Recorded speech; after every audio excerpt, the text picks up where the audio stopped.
Shalom sahabat sukacita sejati yang dikasihi Tuhan. Di tengah kesibukan dan pergumulan hidup, mari kita sejenak menenangkan hati, menarik napas dalam-dalam, dan mengarahkan kembali pikiran kita kepada Tuhan. Karena seringkali di tengah banyaknya suara kehidupan, kita membutuhkan satu suara yang menenangkan jiwa, yaitu suara Tuhan. Mari kita menundukkan hati sejenak dan masuk dalam doa, mempersiapkan hati kita untuk menerima firman-Nya. Bapa di surga, di dalam nama Tuhan Yesus Kristus, kami datang kepadamu. Terima kasih untuk kasih setiamu yang tidak pernah berubah dalam hidup kami. Saat ini kami menyerahkan setiap hati yang mendengarkan renungan ini ke dalam tangan-Mu. Tuhan, tenangkan hati kami, lembutkan pikiran kami, dan arahkan kembali mata kami hanya kepadamu. Ajar kami melihat kemenangan-Mu di tengah setiap pertempuran hidup kami. Roh Kudus, pimpin setiap firman yang akan kami dengar, supaya menjadi kekuatan, penghiburan, dan pengharapan baru bagi kami. Di dalam nama Tuhan Yesus Kristus, kami berdoa. Amin. Sahabat yang terkasih, hidup ini tidak pernah lepas dari pertempuran. Ada masa-masa ketika kita merasa berada di tengah pergumulan yang berat dan jalan di depan tampak tidak mudah. Namun, dalam semua itu, kita diingatkan bahwa pandangan Tuhan berbeda dengan pandangan kita. Ketika yang kita lihat hanyalah pertempuran, Tuhan melihat kemenangan kita. Ketika yang kita lihat hanyalah gunung, Tuhan melihat gunung yang akan dipindahkan. Dan saat kita berjalan melalui bayang-bayang, kasih-Nya tetap melingkupi kita. Tidak ada yang perlu ditakuti sekarang, karena kita aman bersamanya.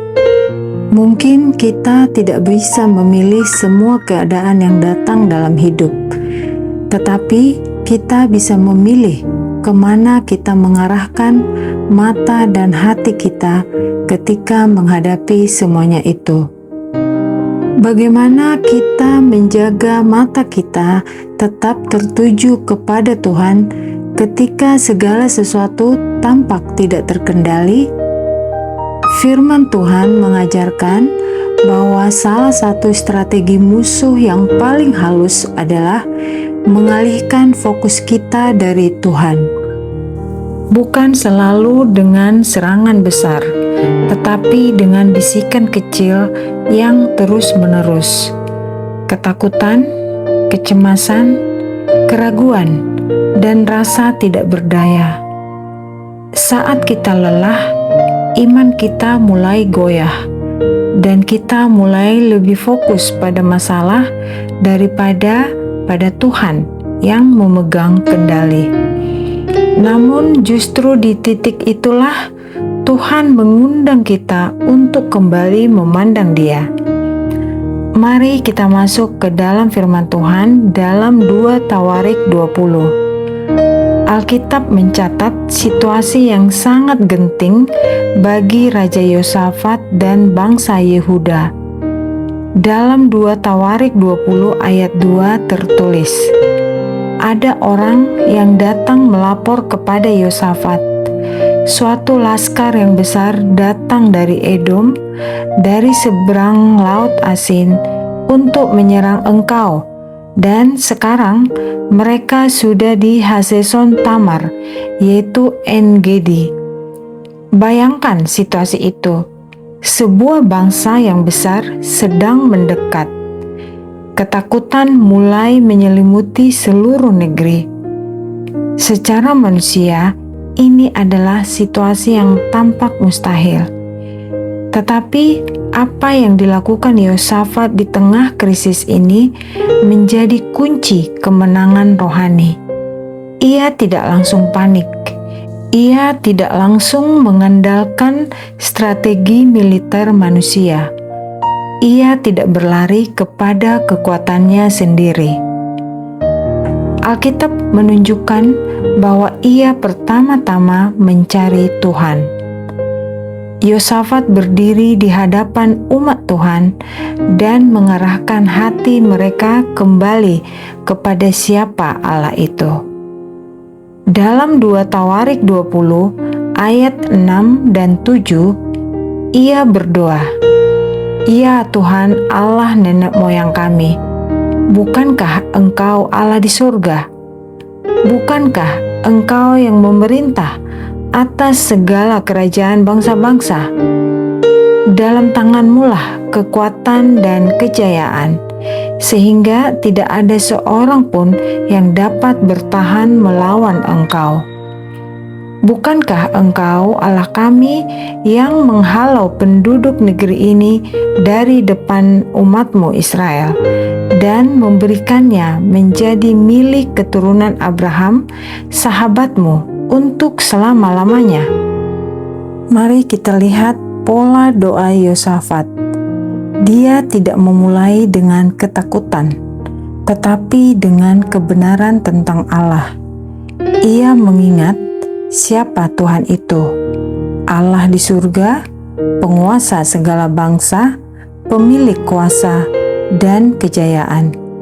Ia mengingat karya Tuhan di masa lalu, bagaimana Tuhan telah menolong umat-Nya berkali-kali. Inilah rahasia menjaga fokus kita kepada Tuhan di tengah pertempuran, yaitu mengisi pikiran kita dengan siapa Tuhan itu dan apa yang telah Dia lakukan. Ketika kita mengingat kesetiaan Tuhan di masa lalu, kita dikuatkan untuk menghadapi masa kini. Saat menghadapi pertempuran hidup, jangan biarkan pikiran dipenuhi oleh masalah. Penuhi terlebih dahulu hati dan pikiran dengan kebenaran tentang siapa Tuhan itu. Dia berkuasa, Dia setia, dan Dia sanggup menolong.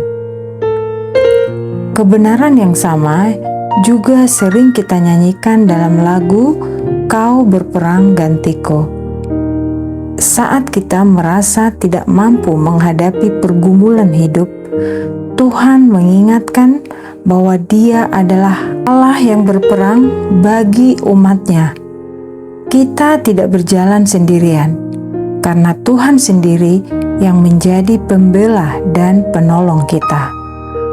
Inilah perspektif iman. Ketika manusia melihat keterbatasan, Tuhan melihat kemenangan yang telah Dia sediakan.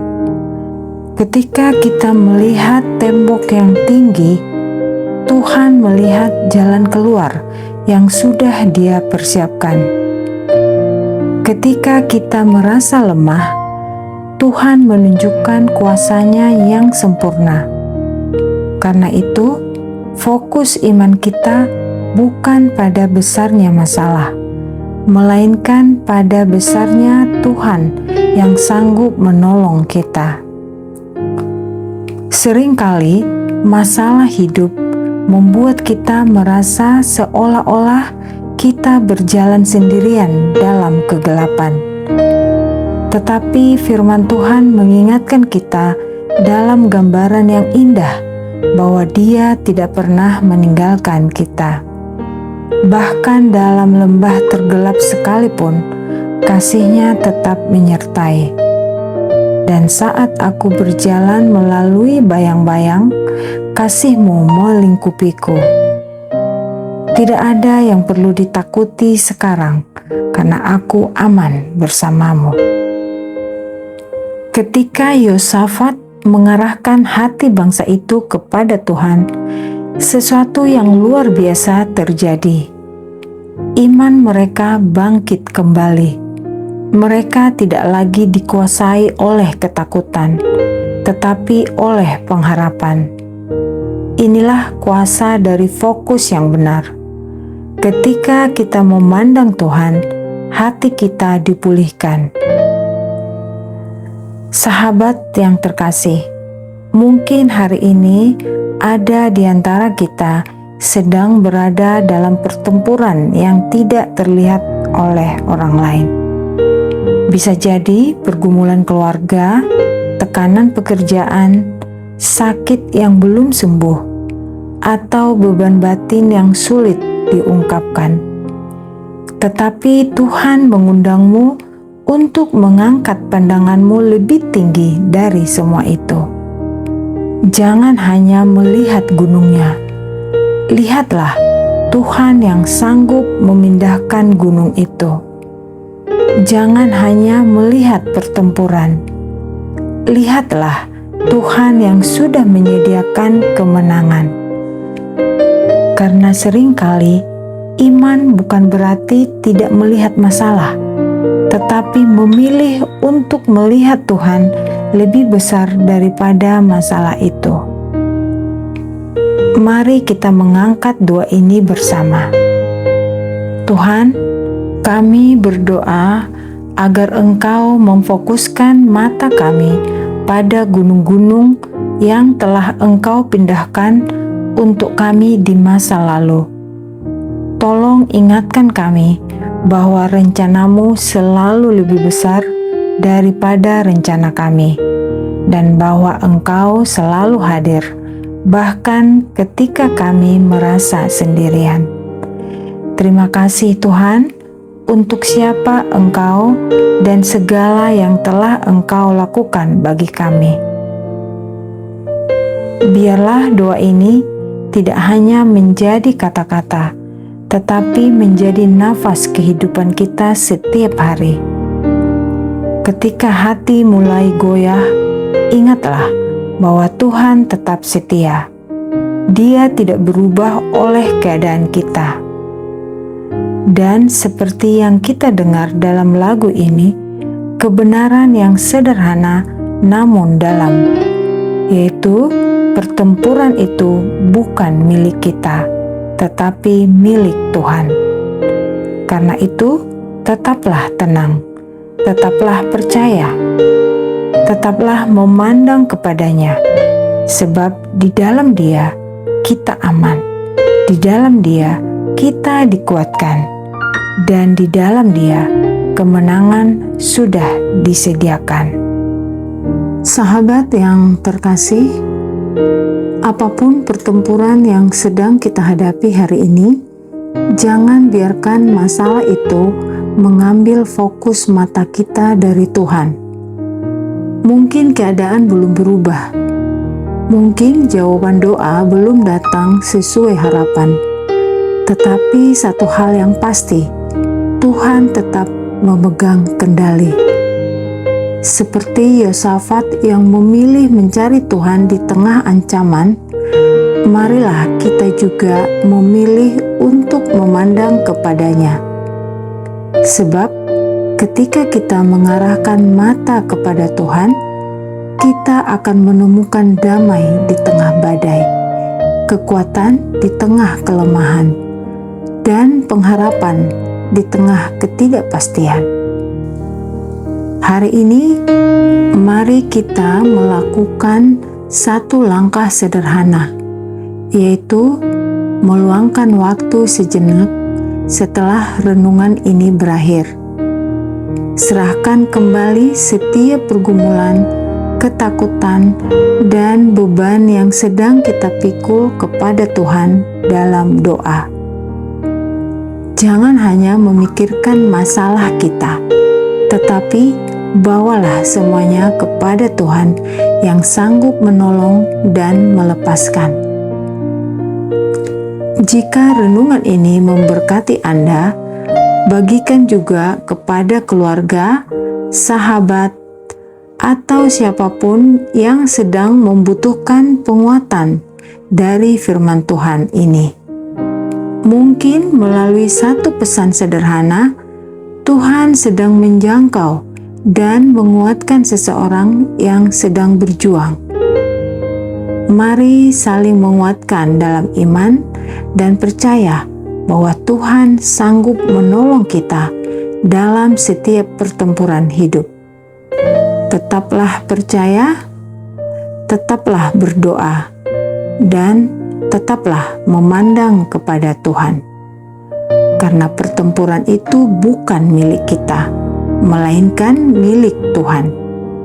Dan bersama Dia, kita memiliki pengharapan dan kemenangan. Tuhan Yesus memberkati kita semua.